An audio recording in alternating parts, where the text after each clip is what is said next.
There we go. All right, let's get our Facebook folks in here.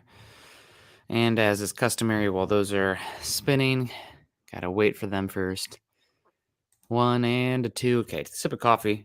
I listen back a couple times, and sometimes if I don't give it a second to start, we'll be 3 sentences in, and that's when the podcast will start. So sip of coffee. Well, I do the audio, so I always make sure we start it. Welcome in, and I always cut at Go Broncos. No matter what else nonsense your co-hosts are saying afterwards, like me. So okay, all right. So I can just say whatever I want after that craziness, baseless stuff. But welcome in. There we go. We got our first light coming in. Dom Harmio out there in Albuquerque. Good to see you, Dom, out there on Facebook. And welcome into everybody. This is Broncos for Breakfast. It is Thursday morning, November 17th. We are flying through this year. Man, it's going to be 2023 here really soon. Probably, fortunately, for Broncos country. We're getting close to the end of this year, but it's good to be here. And good to see you, Scott. How are you doing? How did yesterday go for you? We're doing a Bears segment for the Falcons. I got invited to do some Bears and was speaking with them. It was kind of fun because it was two kind of self-deprecating teams right now. Mm-hmm. Then they're coming down here, and the Bears are in a good place for rebuilding, but they're kind of in a hard way for trying to win football games right now. The middle of their defense is really, really bad, and it's hard to win games when your front seven are getting gashed. Yeah, Broncos only, says Ernie Mays. Well, the Broncos almost took Justin Fields, but they didn't. So now I probably ticked off half the listeners in here. But Patrick Surtain's playing ungodly level football. So got to get that quarterback right. Doesn't seem like Russell Wilson's the guy, which is crazy. We got another year to figure that out. But let's say hello to some guys in here coming in. Kevin Gray coming in. Good morning, Broncos family. Nick and Scott. Chilly here in Utah. Yeah, I'm bundled up. I got a little blanket on. Scott told me that I have to turn off my heat when I'm doing the show because the heater is right behind me, or the big, huge unit for it, and it sounds like I'm in an industrial dishwasher or something. So I'm sitting down here. Yeah, that doesn't make for good audio in the background. Somebody send me a Broncos Snuggie. I think that's what I need to do out here. But so I'm bundled up, so it is chilly. But good to see you in here, Kevin. Hope you're staying warm out there in Utah. Our achy dragon coming in here saying every morning I wake up and I still see Hackett's the head coach is one less weekend I need to spend watching the Broncos. There's still reason to watch. I mean, it's definitely rough right now, no doubt. But unfortunately, this season's kind of gotten off the rails. But we have some positive things to talk about, no doubt. I feel like we've made it this far. He's going to survive the year. You're 3-6, week 11. I mean, we're almost there now, Nick. The only question is if you have any questions about how many times can I write question into a sentence? If you have any thoughts or just pondering Ejiro Evero as the head coach, right? If you want to see what that looks like because you want to get an evaluation on how he handles those type of responsibilities, that's fine. And people are like, oh no, but what about the defense? At this point, the defense takes a step back and we're still losing football games. Right. What are we going for? We're going for the best defense to never make the playoffs or something. I mean, who's going to remember that? Who cares? The big thing is long term. He could still run the defense. I mean, he could still be, heavily involved with the defense. And would you rather have a really good head coach or a really good defensive coordinator? I got news for you. You're only going to keep on to a really good coordinator 2 years at best. For 2 years, and they're going to start getting head coaching jobs. Maybe you'll get this young. When they're this young. Now, guys that are lifers that have already done that and failed and come back. So let me qualify that statement. When they're this young, he's 41, which is still young-ish. Even though they're hiring guys in their 30s, low 30s, he'll be on the short list of a lot of teams for head coaching jobs this year. Yeah. He should get a look. I think that luckily for the Broncos, maybe because he is a defensive coordinator, he's going to be a little less desirable because teams want to pair the young, brilliant, offensive-minded head coach with the young quarterback. So that way you have the stability there rather than when you have the defensive-minded head coach and you have a good offensive coordinator, those guys get picked quickly. Like if he was a young offensive coordinator this good, he'd be gone. There had zero questions about that. And we'd be saying fire him because we got to figure out what's going on. Fire Hackett because we got to keep this guy. But granted, the offense would be better then.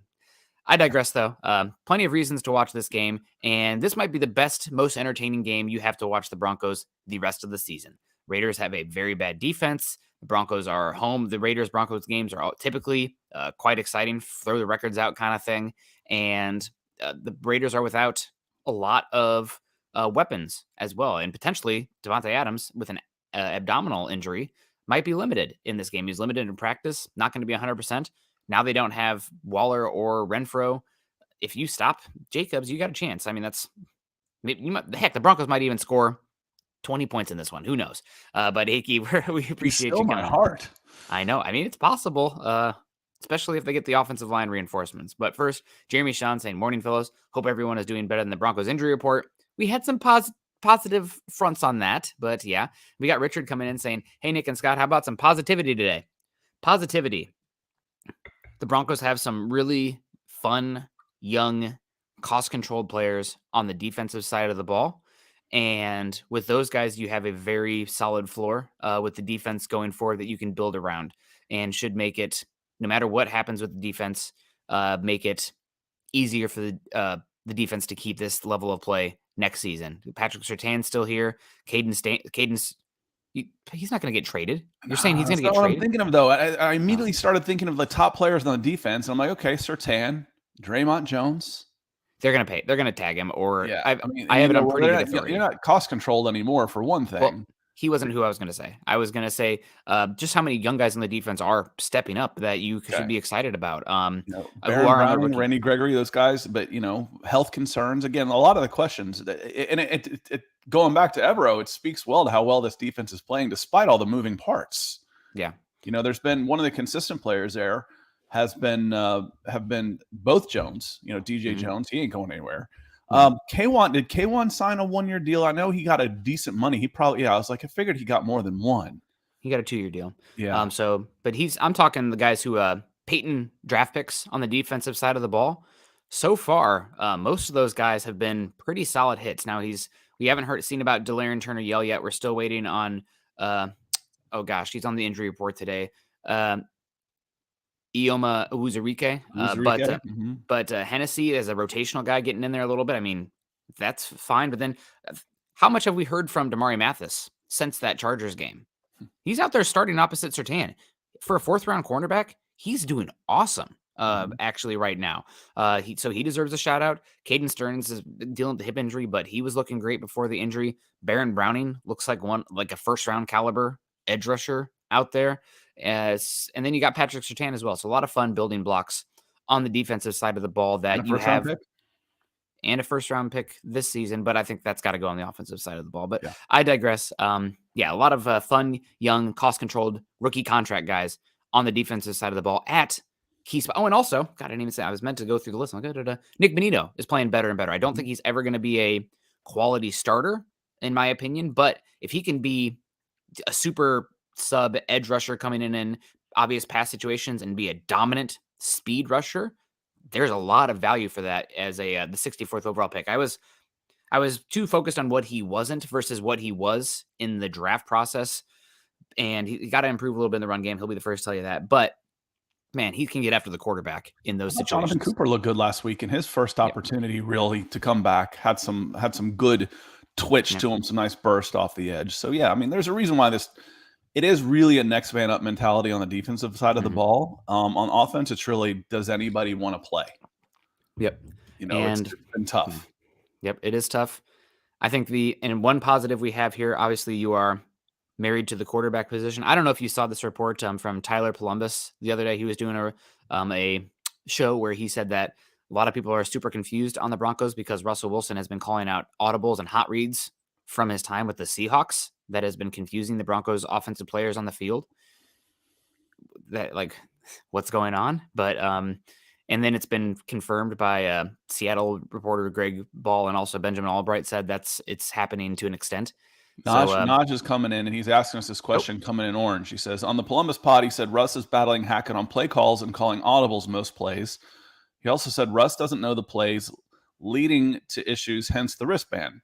How does the team overcome this dysfunction? How have we gone a complete 180 on this, where they're all together on their own in camp together, down at Russell's house, everybody's working and studying to nobody knows anything. That seems far-fetched to me. It seems somebody's not telling the truth about the beginning or the end. So do we have agendas? Y'all have heard me say before, when you start hearing local beat writers and stuff start to turn a little bit, you know something's up. Something's up, and that might be the first groundwork being laid that Hackett's out. That the first coming from a state media type as far as being confirmed. I mean, you think Russell Wilson has a type of CTE where he's getting out there and calling it Omaha? I'm Peyton Manning now. I mean, this sounds a little far-fetched, Nick. It does. Yeah.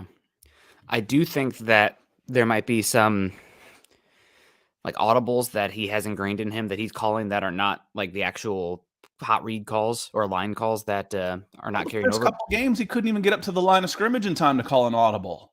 Yeah. I mean, they're not breaking the huddle until there's 6 seconds left on the clock. There's so much bad going on. This sounds far-fetched.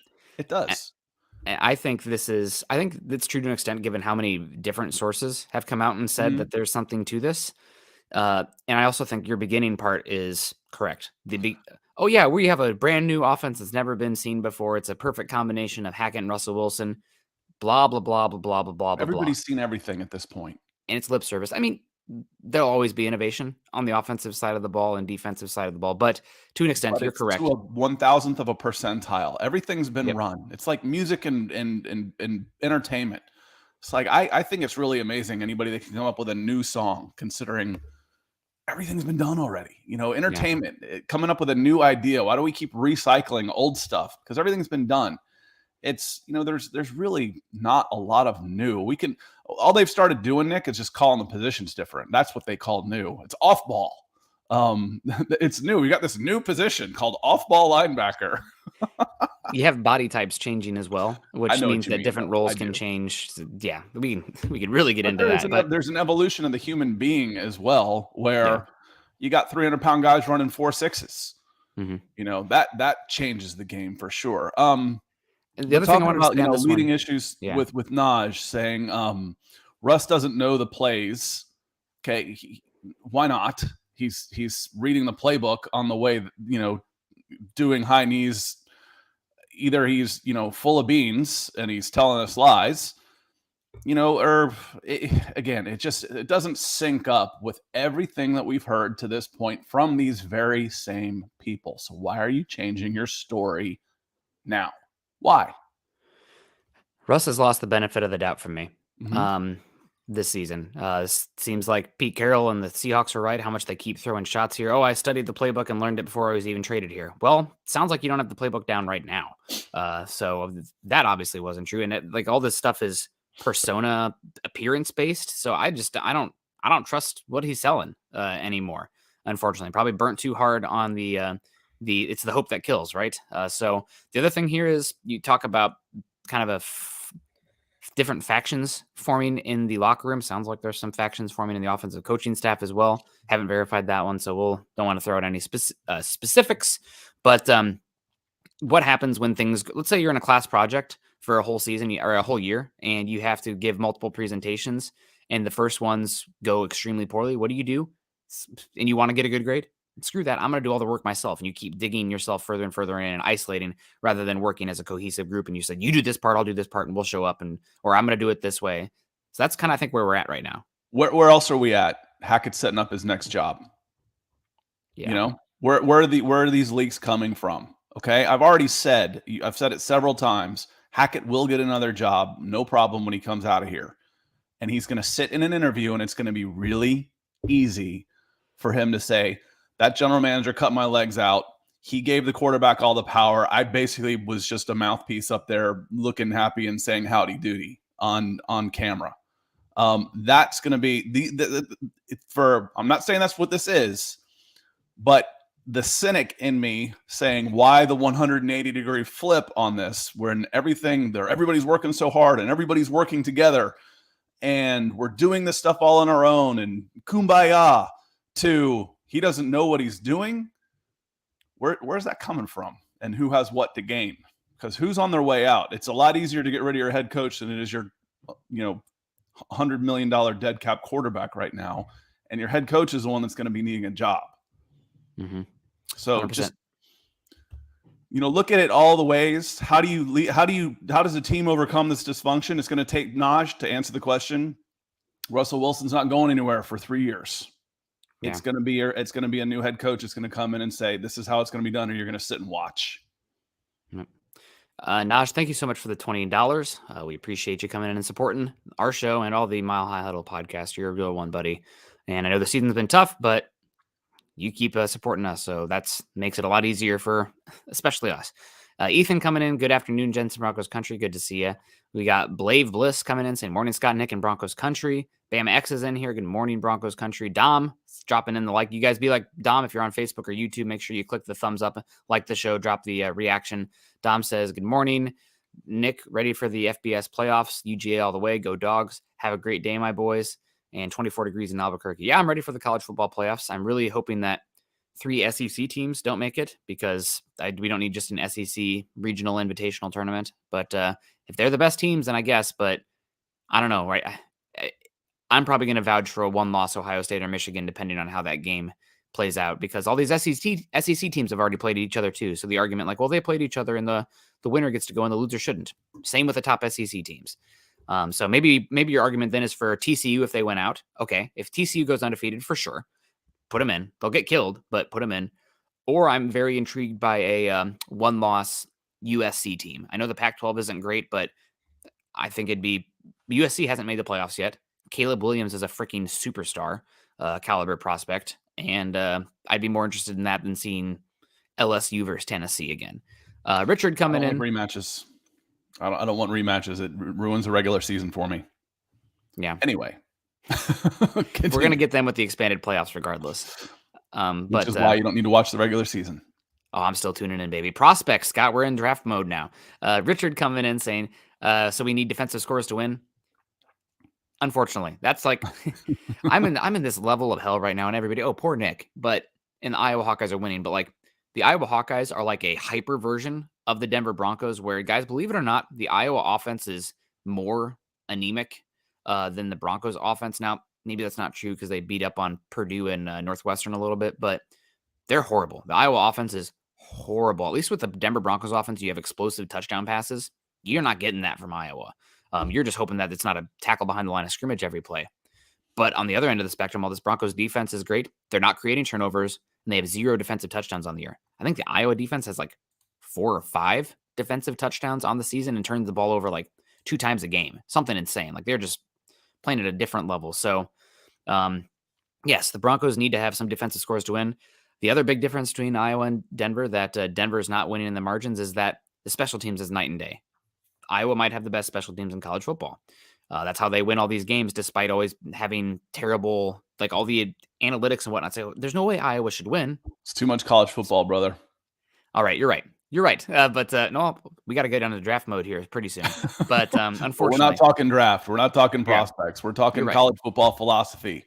Yeah, but special teams in general, Denver has been horrible on special teams, and I think there is a pathway to win football games in the NFL if your offense is poor, not as poor as the Broncos, but poor. But you have to be good on special teams too. We've seen it go both directions. Okay. Yeah.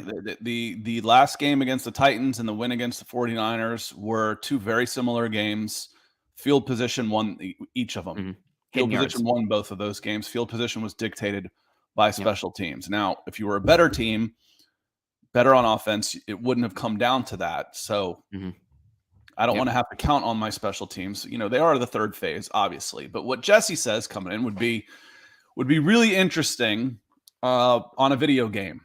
What would you think about dumping Russ now, eat his $109 million next year, knowing we'll not be good in 23, and start a clean rebuild in 24 versus dragging this out?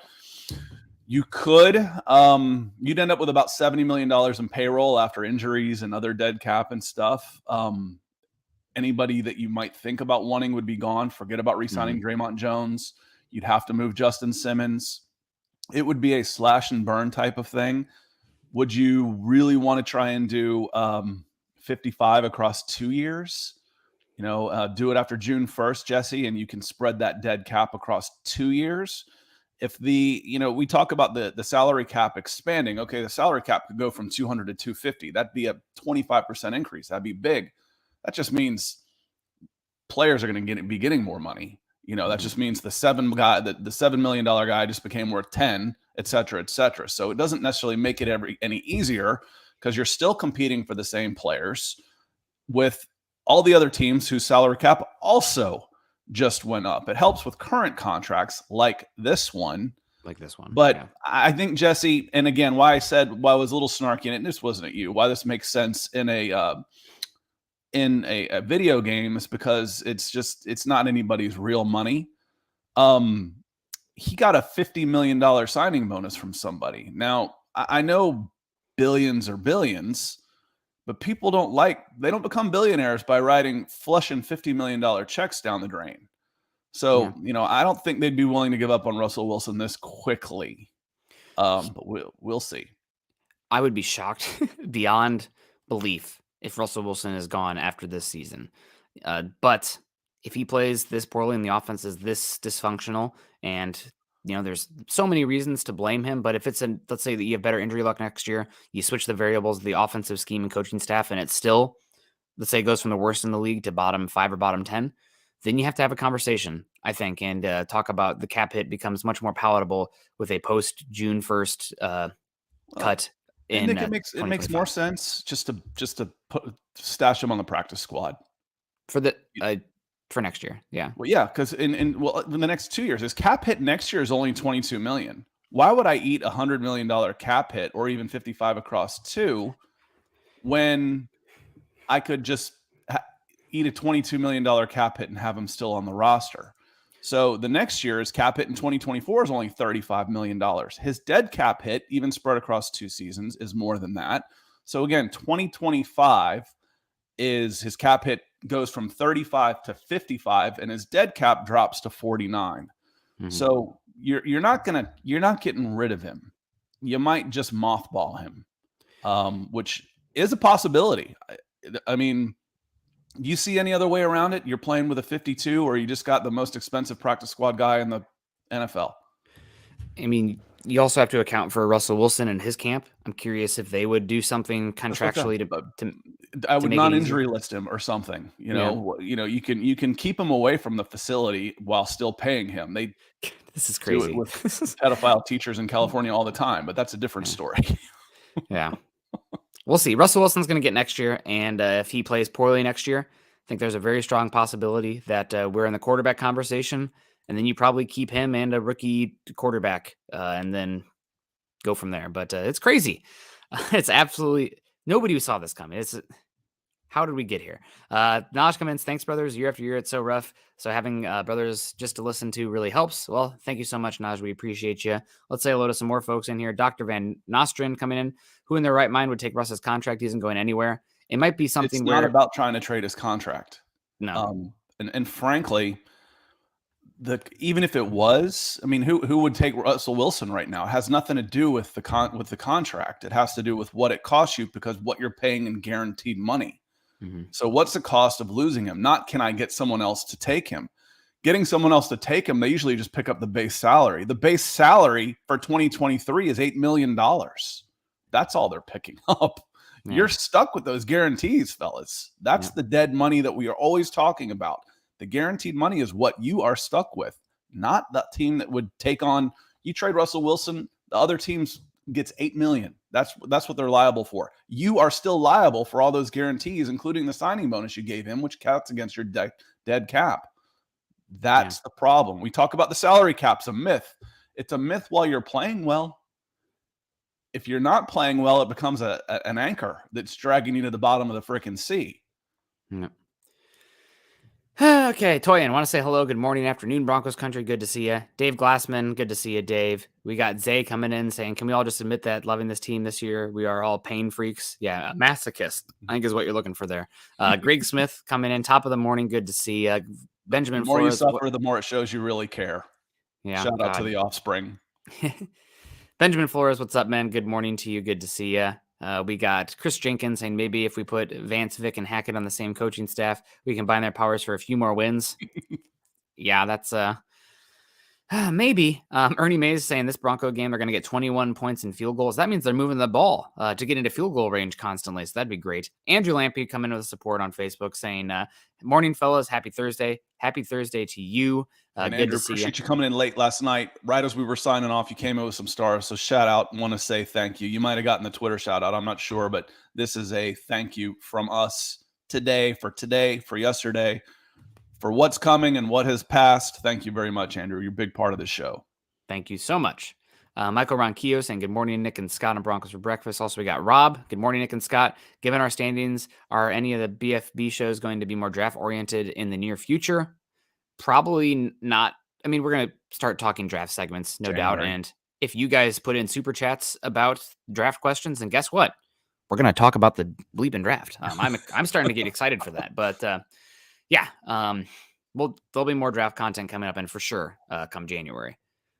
Michael, good morning. I think we already said hello to Michael, but we'll say hello again. Colton, so happy I got to catch you live. Well, we're happy you got to join us live. Colton, good to see you. Glenn Hare, morning, fellas. Any words on Browning and Gregory? Can't wait to see Browning as our starting edge. Browning. It sounds like he is day-to-day. There's a chance he will play. Gregory, they are going to take it easy with him. They're going to put Gregory in when they feel ready for him. There's no reason to rush him. The win-loss at this point, record is whatever. It's more important to get him healthy and back out there. So I think they're not going to rush Gregory at all. They are going to slow roll it with him. This is almost word for word what they said about Billy Turner and Tom Compton in August. Yeah. On if Randy Gregory has a chance to be activated from injured reserve this week, Nathaniel Hackett says, we're just playing that week to week. We want to do the right thing for him. If we've learned from the past, again, we said that in the summertime, we don't know what his coach speak actually, we don't have the translator in yet. Mm-hmm. No, he ain't playing. And it's going to be a few weeks. That's what we just heard. Yeah. Yep. Slow roll him. I mean, Jacob Martin looked fine last week. You want to see what you have more with Nick Benito. You have a cost control of Jacob Martin next year as well. You have 2 more years of cost control to Jonathan Cooper and Baron Browning coming back. It's going to be the young guns. Randy Gregory is more about 2023 season at this point, which is unfortunate. But again, we need to evaluate the middle and bottom end of this roster and get some reps for these guys and develop them. It's a developmental season from here on out and a get Russ right season if we can. Gerald Hendy coming in. I recognize you, Gerald, on some of the MHH groups saying, oh, wow, first time a live show showed up on my feed. Good morning. Good morning to you, Gerald. We appreciate you. And we got Ethan flashing orange on us. Good to see you, Ethan. Says, here's a thought on how to beat the Raiders. Know where Josh Jacobs is at all times when he's in the game. Josh Jacobs has been killing Denver as of late. Yes, he has. And this is a great transition. I want to say hello to some more people in here, but let's start getting into this Raiders game a little bit. Darren Waller, Raiders tight end, is out. Hunter Renfrow, Raiders slot receiver, is out. And Devontae Adams showed up on the injury report yesterday, limited, with a abdominal injury. So what does that mean? This Raiders offensive line is terrible. Their defense is even worse. So now you have Derek Carr and Josh Jacobs. I don't think the Broncos need to use the exact game plan that we saw last week versus the Tennessee Titans, where they ran a 5-3 front, which is wild in the year 2022 of NFL football. But I'm expecting to see the Broncos be much more aggressive up front with their defensive looks in stopping the run, assuming that you can put Adams on Surtain Island. All right. You want to go back to Josh Jacobs real quick? You want to hear pain? Sorry. Yeah. I know Richard said he wanted positivity, but I wanted to see, I looked up Derek Carr's splits and how he does against the Broncos. And when Ethan said that, I wanted to see Josh Jacobs. So obviously he has, playing against the West, he's got more rushes and more games, more attempts against AFC West opponents, but he's got more yards against the Denver Broncos than the Chargers and the Chiefs, despite the fact that he's played the Chiefs one more time. The Raiders are 1-6 against the Chiefs in games he plays. They are 6-0 against the Denver Broncos in games that Josh Jacobs has played. 6-0. Oh my! And Ethan, you're right. Follow that dude because the numbers from Derek Carr against the Broncos have been pedestrian. Watching him against the Colts, I'm like, this guy's not playing very well. How does he do against the Broncos historically? Meh. He's been okay. Josh Jacobs has been a freaking beast. He scored twice as many touchdowns against the Broncos as any other AFC West opponent. He's been tough. Yeah, this is one of those games for me where obviously you trust Surtain to wipe out Devontae Adams. Devontae Adams still going to get some of his, no doubt, but the way Surtain is playing right now, he's a cheat code. I know we're giving a lot of credit to Ejiro Evero, and rightfully so, but like nobody's playing as good at the cornerback position as Surtain is right now. I thought he's given up like 2 yards in the last 4 weeks or something insane.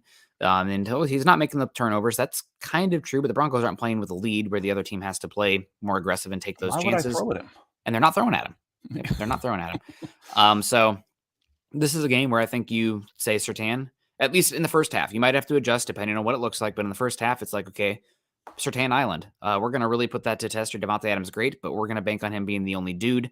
And with the abdominal injury, we trust you, Surtain. The rest of that is Josh Jacobs. You are going to average less than 2 yards a carry. That is our goal. We're going to hopefully see Mike Purcell in there. Mike Purcell popped up on the limited list yesterday, which is fine for Wednesday. I think limited is more likely to play than that of day to day.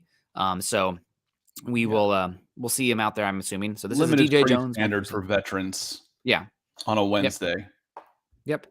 100%. So I think this is very much a base defense game. Broncos like to use a lot of penny front, but I'm guessing base defense is the game. And another key here for this game, Josey Jewell had an amazing game against the 49ers and then had a bad game, not a great game against the Raiders, but the one who really struggled was Jonas Griffith in that game along with the defensive line. I'm guessing we're going to see a high dose of Alex Singleton and Josey Jewell out there where Alex is, about paid what he is. He gets a lot of tackles, but he's not nearly as good as Josey. But more in the right position than Jonas Griffith. So I think you're going to be better out there. Also, hopefully having Justin Simmons on the back end listed as a limited rather than day-to-day should help this defense as well. And Nick, right now, you take a lot of tackles from your linebacker 6 yards and in. If he's doing that, okay, just do your job. Limit those broken tackles that go from 4 to 40. That's where you're going to get killed. So if your linebackers are doing their jobs, 2nd and 5, 3rd and 2 is not necessarily going to kill you against this team. Derek Carr is, better than he's not bad. He's not a bad quarterback. We're not talking about going against Malik Willis here, or Zach Wilson, but I'd feel better making Derek Carr trying to beat you with the limited weapons on offense that they have than having, Josh Jacobs go for $180 and 3 touchdowns. Yeah. 100%. Philip Hagginson coming in here. That looks like a Danish name if I ever saw one, maybe a Scandinavian. But good morning, guys. Good to see you, Philip. We appreciate you. And Dr. Van Nordstrom coming in here, or Nostrand coming in here saying, beef up the offensive line and get healthy for next year. Get on the same page and maybe we have a shot. And who in the then he talked about, you already pulled up the who in the right mind would take Russell's contract. Yeah, I agree with you 100%. There's actually some weird data with Russell Wilson that shows that the offensive line is not as bad as it's played, even though a lot of these guys are getting beat. Because I think the typical marker for offensive line pass blocking competence is 3 seconds. And the Broncos are doing about league average at the 3-second mark. Russell Wilson likes to hold on to the ball longer than most quarterbacks. Which is extending that before he gets hit. I mean, it's not I perfect. know what I see, man. You can talk numbers, and these same numbers are also saying the Broncos were a top 10 offensive line. I can watch it and know that your data is skewed based on your input. Yeah. Yep. Garbage in, garbage out, man. And this offensive line is bad. I don't need the data to convince me one way or the other. They are bad, but would you agree that Russell Wilson is making them look worse than they are? To an extent.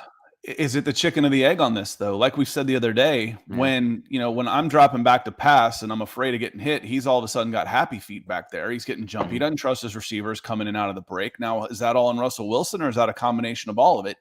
Until I've got a competent offensive line, I don't know. And that's the problem for me is, until my quarterback feels comfortable in the pocket, I don't know what I've got out of him. And then you get guys that'll stand in there and see the rush coming. You know what to expect when you can't anticipate. We talk about it on defense all the time about, linebackers. Anticipation's worth 0.2 of a second on the 40. It's even more important when you're talking about 3 seconds versus 3.2 versus 3.3 time to pass. Yep. And you're getting the ball out in a hurry to your wide receivers. It's even more important, anticipation and the throws anticipatory throws, throwing before the guy even comes out of his breaks, even more important for your quarterback. Yeah. And there is no trust from the receivers to the quarterback to the receivers, quarterback to the offensive line to the quarterback, coach to the quarterback, any of it. It's a mess. And right now, the first thing I have to do is get that offensive line better. Yep. I agree with you 100%. I do think that Russ is making them look worse than they are in the pass rushing. Yeah, I just don't know. Yeah. And so I think Russ is probably as dependent on competency at the offensive line as any quarterback, given his style of play and his lack of, this is part of the style of play, but how long he likes to hold on the football and how poor he is in the quick game. What does that mean? You have to be top 10 probably in the run game to overcome the struggles in the quick game. Broncos aren't there personnel-wise. It's one of the reasons that everybody drink. Broncos need to go really hard at run personnel on the offensive side of the ball this season because they need to force teams out of 2 high safety shells, which the Broncos, I think, are seeing that more than any team in football so far this season. And Russ is doing terrible against 2 high safety shells. Caveat that cover 6 he's doing a little better against cover 6 than cover 4 or cover 2. But how do you get teams out of those light boxes, 2 high safety shells? You punish them with the run game. And the Broncos offensive line isn't doing that. The Broncos running backs aren't doing that. So I think that's the offseason. You have to go really hard on the offensive line and the running game in general. Everybody's going to be against me on this one, but I think there's been a philosophical change in football with the Vic Fangio defense, especially with Russell Wilson, where the running back value is actually ticked up a tad. And if you can get a dominant, it's cyclical. We've talked about this a zillion times. It's cyclical. You get light, I'm going to get heavy. Yep. You go out there. If your base defense is going to be the penny front, I'm going to run it down your damn throat. Yes, 100%. And also because of the way the contracts are set up, I'd never take a running back top 10. But in the back end of the first round, if you can get that slotted 5th-year contract for cheap and the franchise tag when teams aren't paying running backs, so that running back franchise tag is cheap, you get that running back for 6 years of control, which is fine. I'm not against it in the very end of the first round. If you have a special, the caveat that it's a special talent, why is that more important for Russell Wilson than anybody else? Well, first, I think the Broncos are bottom 5 in the NFL in EPA per target for running backs in the pass game. They're doing bleep with the ball in their hands in the pass game, and they're targeting the running back a lot in those dump offs, and the Broncos are doing nothing. Okay, get an explosive guy in the pass game. Number 2, again, Broncos are seeing more 2 high safety shells than nearly any team in football. How do we get out of that? You punish them with the run game. And I think those are the main ones. I mean, there's the contract stuff as well, but something to consider here. Jeremy saying, how can you improve the offensive line at this point, though? I really think that adding, and a lot of Broncos country is going to disagree with me on this, but I watch the offensive line a lot. My eyes are being gouged out this season, given how both my teams are on the offensive line. But I really think that Cam Fleming might have been your best offensive lineman so far this season. Quinn Miners has been good. Cam Fleming was right there with him at right tackle and left tackle. He was playing great. I think PFF, say what you will, but their overall grade this season had him as the 21st graded offensive tackle in general, and some of those offensive tackles graded only have 15 snaps. So he's actually been close to league average at offensive tackle. Getting him back, I think, will be a big bonus. Tom Compton last season was a dominant run blocker, so getting him back should improve the run game there. And then Graham Glasgow, if he's healthy, was better than Lloyd Cushenberry at the center position. So how can the offensive line improve? 3 reinforcements right there might help a heck of a lot if you can get those guys healthy and playing. And I didn't mind Wattenberg at guard. Get him out of his head. Again, just having some competition there. Get him out of his head because center is a very cerebral position. Mm-hmm. For a rookie coming in, I don't want you thinking. I want you doing a job. This is your assignment. Don't worry about everybody else's assignment. Don't worry about what that backer is doing or this guy coming on a stunt. Don't worry about it. This is your assignment. And if they do this, this is your assignment. You got 2 reads, like a quarterback with 2 reads. I got 2 reads. So Wattenberg at guard. I'm not advocating for him to start by any stretch of the imagination. Yeah. But Compton coming in, I'd like somebody to push Reisner. I really would. Fleming getting healthy. But again, how can you improve the line at this point? And honestly, Jeremy, I'm looking to next year. You've got your quarterback. We've already discussed ad nauseum why Russell Wilson is going to be a Denver Bronco for the next couple of years. So I'm looking at team building. I'm thinking of next year as well. Mm-hmm. Got to build that offensive line and got to build a really good run game personnel. I would even give up a little bit on the pass blocking side of things if it meant that they were that much better in the run game. Because the offensive weapon who was a free agent that we talked a little bit about that would have been very good in the passing game out of the backfield? Who? Cordero Patterson. Yeah. Now he said he came up with a tweet. He said, "F the money. This is where I wanted to be." So he may have gotten an offer. I don't know. Okay. But you want to talk about loosening up a little bit, because not only he's not just a Dave Meggett type scat back, third down back who you can dump it off to. He will catch it and punish people. Mm-hmm. So, he would have been, he could have been really, really well used. Not that he couldn't be used in any offense. He's a good player. But what you're describing, targeting the running backs, Cordell Patterson would have been a really nice fit for this team. And I see some people in here. I saw some comments about Tim Patrick killed this team when he went down. I think the biggest kill for this team was losing Javonte Williams, because, again, we keep coming back to the value of forcing teams into single high safety shells. And right now, are you loading the box to stop Melvin Gordon? No. Latavius Murray? No. Chase Edmonds? No. Javonte Williams made you think once or twice about playing a little lighter with two safeties just sprinting back on every play. So I think that was the one that really broke this team, unfortunately. Eddie Vasquez coming in here saying, love you guys. Started working early shifts and you guys rock. You rock, Eddie. Thank you so much. Hope the early shifts are going well. Flying to the game from Austin this Sunday for my birthday. Heck yeah. First time in 17 years. They play on my birthday wearing my D. Will jersey. RIP Raiders, Darren Williams. Man, that's a throwback jersey there. Rest in peace, Darren. What a heck of a cornerback. What a tragedy with him. And hopefully, God, if I could pick one game to watch the rest of the season, it's this Raiders game. And why is that? The Raiders defense is horrible, guys. The Raiders defense is poor. I have it pulled up right here. So EPA, expected points added, is a pretty good advanced stat metric for the overall systems. It's not the best for the individual player, but overall systems, it's pretty good. The Raiders are 29th in the NFL this year in EPA defense. The only teams that have worse defenses right now are the Bears, the Browns, and of course the Lions. Now, actually kind of a little bit surprisingly, the Raiders run defense is middle of the pack, but they have the worst passing defense in terms of EPA in the entire NFL. So Broncos should have a chance to move the football in this one. They should be able to score some points and hopefully score in the 20s in this game. I think the Broncos, their last 3 games at Denver, have averaged about, I think, 9.5 points per game, which is maddening, unbelievable. But this is a game I think the Broncos should at least they should put up 20 points, even with the injuries, assuming that you have some reinforcements coming on the offensive line. Achy Dragon comes in. He says, wasn't Peyton on the Vikings when they had Patterson and thought he was a bust? How long was Peyton with the Vikings? For a long time, wasn't he? A while. Yeah, so probably. He was first team All-Pro as a kick returner. He was never really a pure wide receiver. That's the difference right now when people want to talk about Deebo Samuel. Deebo could make money in this league as just playing wide receiver. Cordell Patterson, it was interesting. When he was at Hutchinson Junior College, he was so much physically better than everybody else that he was obviously a standout, but he always lined up on the coaching staff side of the ball at wide receiver. So, if they're going left or right, he's on the near side. When they switch and go the other direction, he's still on the near side.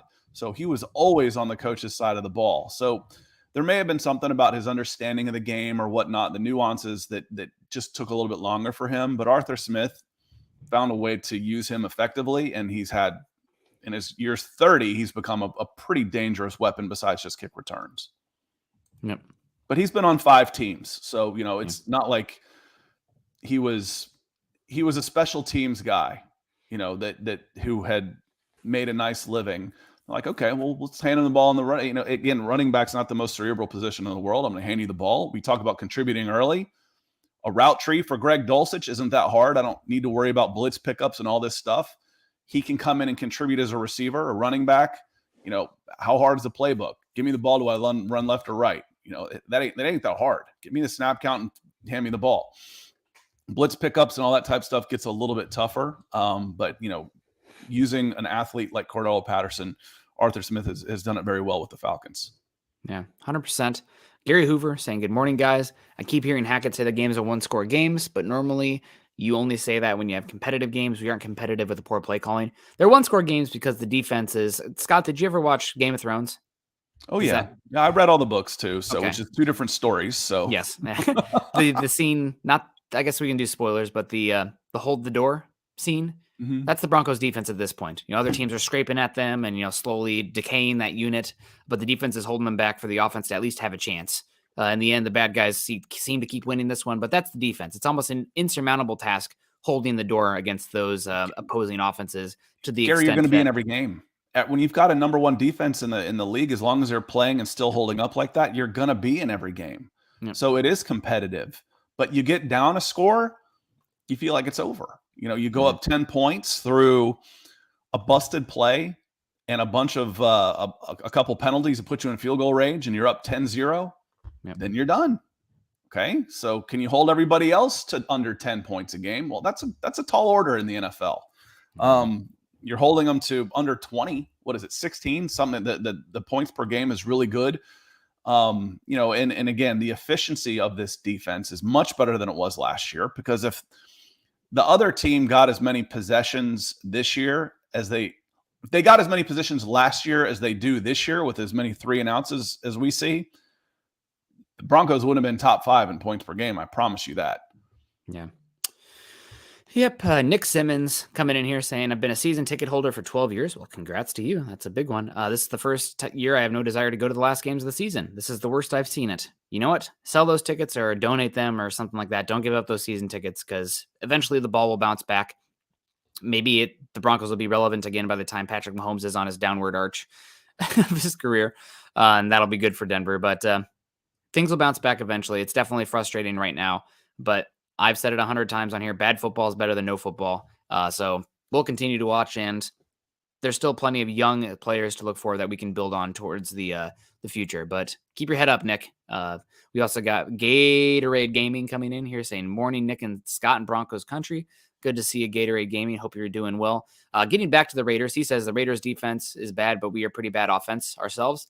It's a battle of the movable object versus the stoppable force. I think the Broncos the resistible force meets the movable object. Something's got to give. Something's got to give. It's the Raiders 32 in defensive DVOA this season. Absolutely abysmal. They are 32nd in the pass defense and 24th in the rush defense, and just been horrible. The Broncos, I think, have the 32nd DVOA offense. So let's see it. Oh, actually, Indy. Denver's not dead last, according to Football Outsiders advanced metrics. So God bless.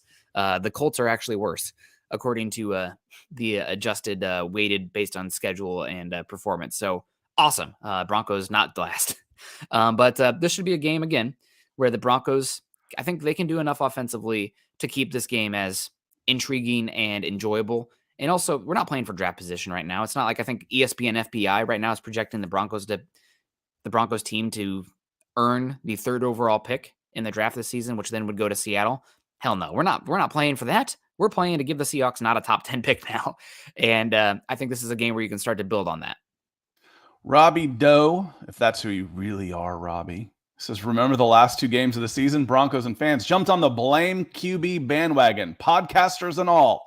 You deserve the next 5 years of crap. You know how much I love revisionist history, Nick.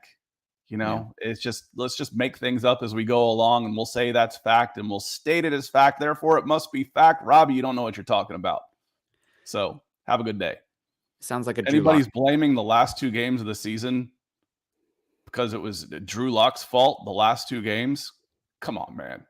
There was plenty going around way before then. You remember a guy named Teddy Bridgewater and all the shtick he got? Vic Fangio, Pat Shurmur. I remember hearing all those names, brother. It wasn't just him. So try again. You can do better. Absolutely. Well, keeping it on the this Raiders game here, I think we hit the nail on the head earlier. This is a game that you need to isolate Josh Jacobs and say, this guy will not beat us. I know that Davante Adams is a better player, but you have the opposite of Davante Adams in terms of Patrick Surtain as an equivalent level player on the other side of the field. I think you trust Patrick Surtain to go out there and be Patrick Surtain in this game and use the scheme and the extra resources that you have there to stop the run game. All these games, I don't even know what the average is. You said the Raiders are 6-0 with Jacobs playing. He's got to average about 150 yards a game against them with a crazy yards per touch and like touchdowns. this needs to be a Josh Jacobs will not beat us game. You just went out there and killed Derrick Henry. There's no way you shouldn't be able to do that against Josh Jacobs, against a worse running back, a less athletic quarterback, and a worse offensive line. There's just no reason for it. Yeah, I mean, if you go one-on-one and Devontae has his day, it is a passing league. So let's say, he gets his. If he goes for, 8, 150 and a touchdown. So what? Okay. If you keep Josh Jacobs under wraps and he has a Derrick Henry type day where he has 18 carries for 50 yards and shut out, you can win it. You're in this game. If you shut down Devontae Adams and Josh Jacobs, you pick your poison on this. And the thing is, you might not have to. You can try. You might be able to pull off both. I know if I don't load up to stop Josh Jacobs, I'm not. What I don't know, I can load up to stop Josh Jacobs and possibly stop Devontae Adams. Give me that one. Give me option 2. I'll give that a shot. Yeah, 100%. You gotta load up to stop Josh Jacobs. And this game, everybody's like, "Oh, the Broncos are rough." Blah blah blah.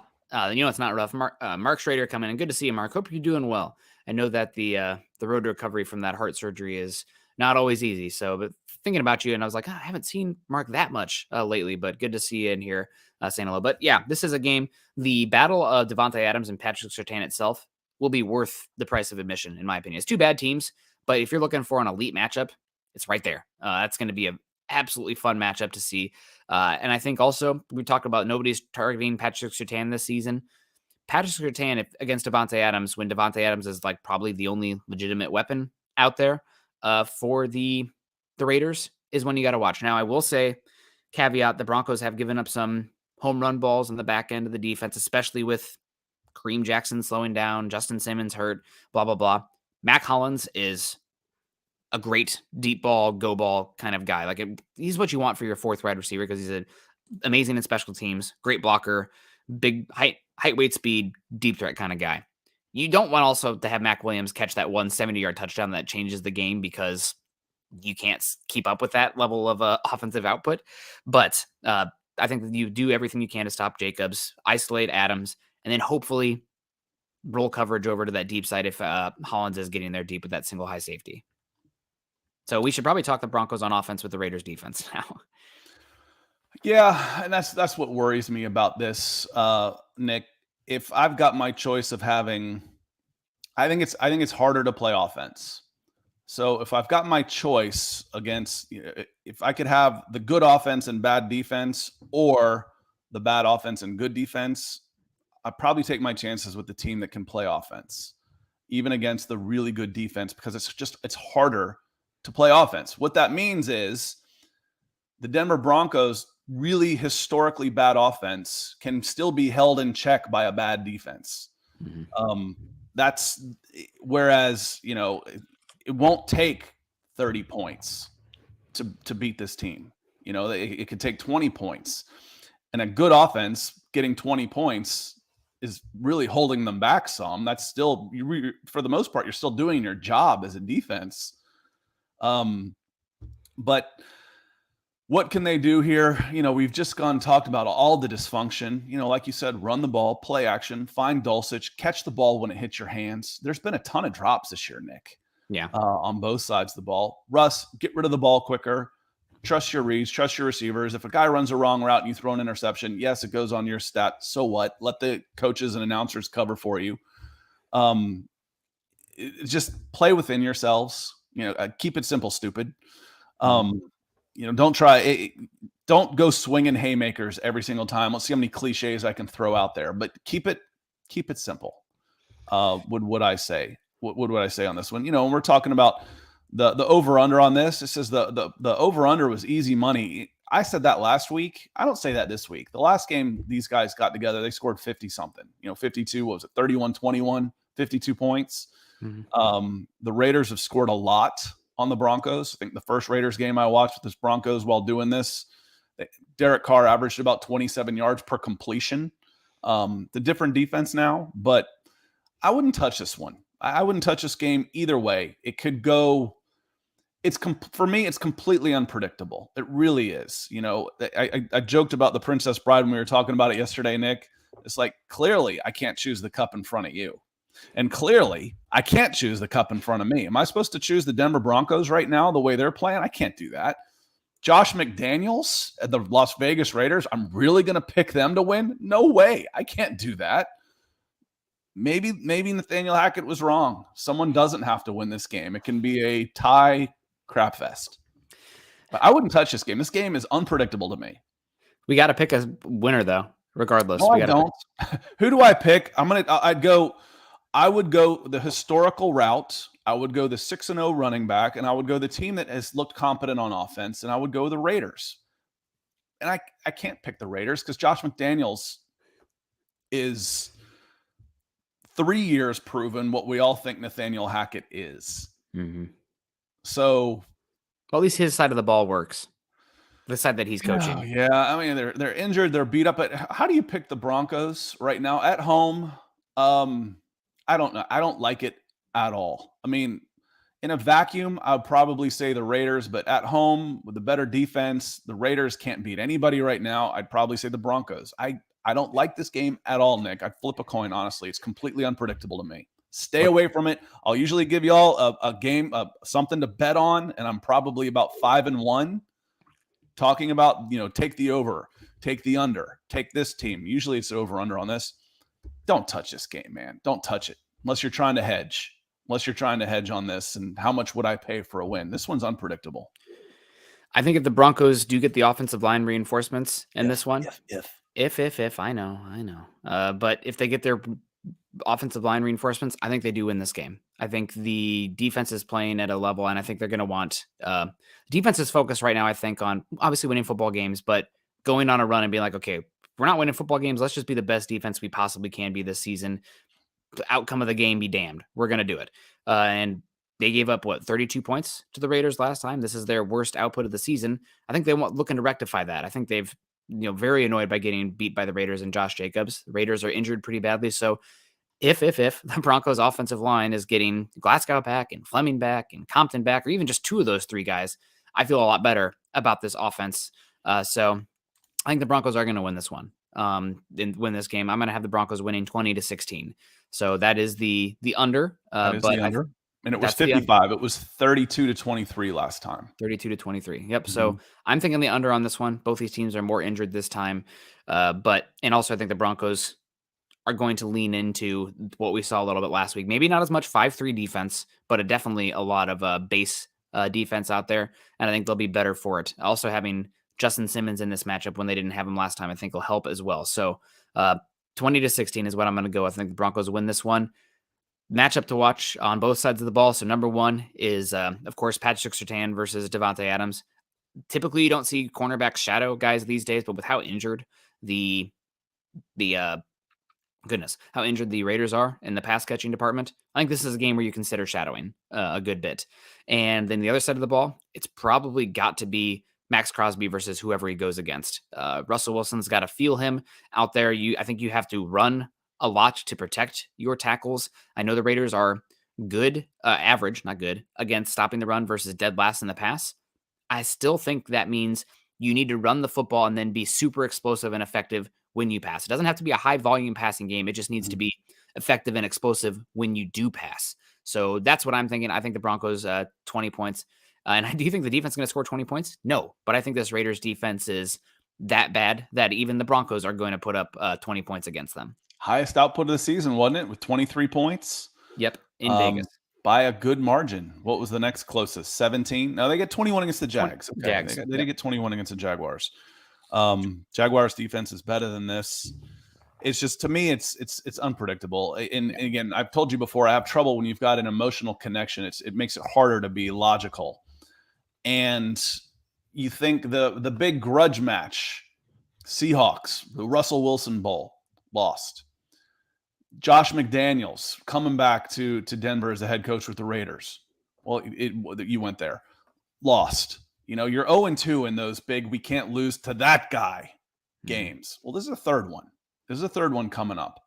So, like I said, for me, it's unpredictable. For my betting logic, choose somewhere else. Go look somewhere else. Just because they could come together. We talk about all these ifs. What if they can't lay a glove on Max Crosby and he forces 2 turnovers?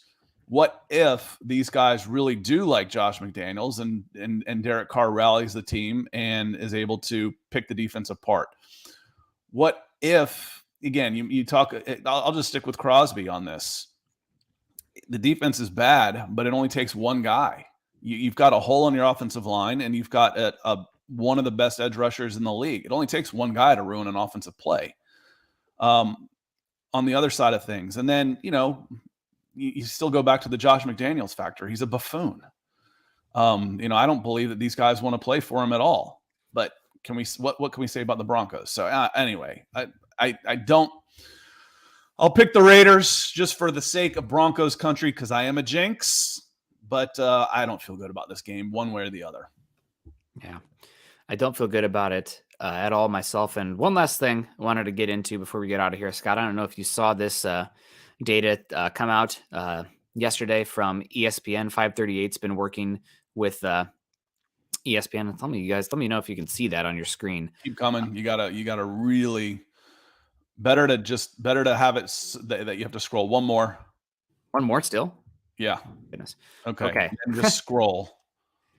So read here what we're looking at, and then scroll through the because I'm on a 27-inch monitor, and that's what it takes for me to see it. Nobody on their phone. If you're watching mobile, there is no chance this is going to be seen. And anybody listening audio-wise, obviously. Yeah. So ESPN Analytics, Next Gen Stats through Week 10 via Seth Walder and Brian Burke at ESPN. They do a lot of the GPS data and whatnot. So this is a new output from them. We've all seen this for the defensive line and the offensive line, but this is for wide receivers. And we have a catch score on the y-axis here out of 100, and we have an open score out of on the x-axis here. Jerry Jeudy, that's awful.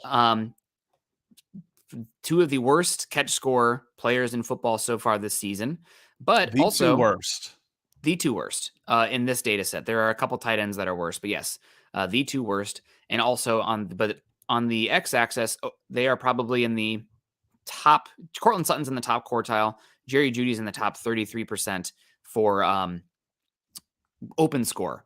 So what does this mean? I actually talked with Brian Burke for a little bit about this yesterday. He was gracious enough to respond to some of my questions.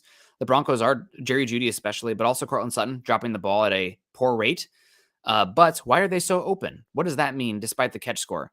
Russell Wilson is not throwing the ball to the open guy. These guys are getting open, and Russ is not seeing them or getting it to them in time. Or having the time to throw the ball. Or the time to throw the ball, yes. He is, I think, 10th in the league in average time to throw, but part of that is his. Yeah, but that gets so skewed. I saw that with Matt Ryan last year based on, when are you stopping the clock when his butt hits the ground or what? An extra half second? Because Matt Ryan was in the top 10% last year for time to throw, but your eyes tell you a different story on this. There's got to be a better way to tabulate it. But regardless, what does this data mean? It means the Broncos are dropping the ball at a higher rate, no doubt, which hurts. And also Russell Wilson's not finding the open guy, which is pretty obvious. Both of these things, pretty obvious on tape. But it's just like everything on the offense right now has been a disappointment. The only thing on the offense that I can say has been outperformed expectations so far this season for me is Greg Dulcich. Every single other individual player out there long enough to be ruined. Yeah. I guess Cam Fleming too, because he was signed last minute and he's like, oh my God, this is actually a competent offensive tackle out there. Not great, but competent. Fleming and Dulcich are the only ones. But Greg Smith wants to run the oop-de-oop with 4 wide left and then 1 to the right. My question with this, Greg, is do you have 5 receivers? You could even line up out there? That's too many, isn't it? 5? No, you do. It's 5 linemen, 5 receivers, and a quarterback. That's 10. Yeah, the oop-de-oop. So, got to get rid of the ball quick though. Yep. That's what the oop-de-oop was all about. Yep. So, pretty unfortunate. Nick doesn't know what we're talking about because he doesn't watch Varsity Blues habitually like the rest of us. It's been a bit. There's only one movie that I watch probably every single year. Actually, that's not true. There's 2 movies Christmas that I watch Story. I do watch Christmas Story a lot. I don't know if I watch it every year. Every single Christmas Eve, I watch It's a Wonderful Life. I've never seen that. Oh man, I love Jimmy Stewart. He's great. And also I watch Forgetting Sarah Marshall every year. That's like one of my guilty pleasure movies too. I like that one. Yeah. I like Forgetting Sarah Marshall, and I think that probably put Mila Kunis in my top 5 until she started hacking crap Jim Beam bourbon. Sorry, Jim Beam, if you want to sponsor the show. Then I'm like, Jim Beam is discount brand. What are you doing? I'm like, you're off the list. Yeah, doesn't matter to me. That's a great show, and love Jason Segel as well, Jonah Hill, Russell Brand. So anyway, well, we got to get on out of here. We're over an hour now. I thought that data set was really interesting, and it kind of just shows how everything is breaking. But they're not catching the ball. It's basically what that said. Is they're open as much as any receiver in the NFL, and they're catching it less than anybody. That's what it says. Yep. Really unfortunate. And you go digging further into the advanced analytics, and Russell Wilson's been the 22nd to the 38th ranked quarterback in terms of target accuracy, catchable targets, et cetera, et cetera. Now, some of that is exacerbated by how many gimmies he overlooks to take the deep shots. So he's choosing harder to complete targets, but still. We got all offseason, I guess, to break this down further. But appreciate you guys so much. Scott has the Broncos Raiders ending in a tie. We all lose. Freaking coin. Honestly, it's to me, it's there isn't. I cannot think of a reason to say this is the team that should win. I mean, I can think of one, but I can't come up with more for one than the other. I really can't. It's the line has to be within 2 with the home field going to Denver.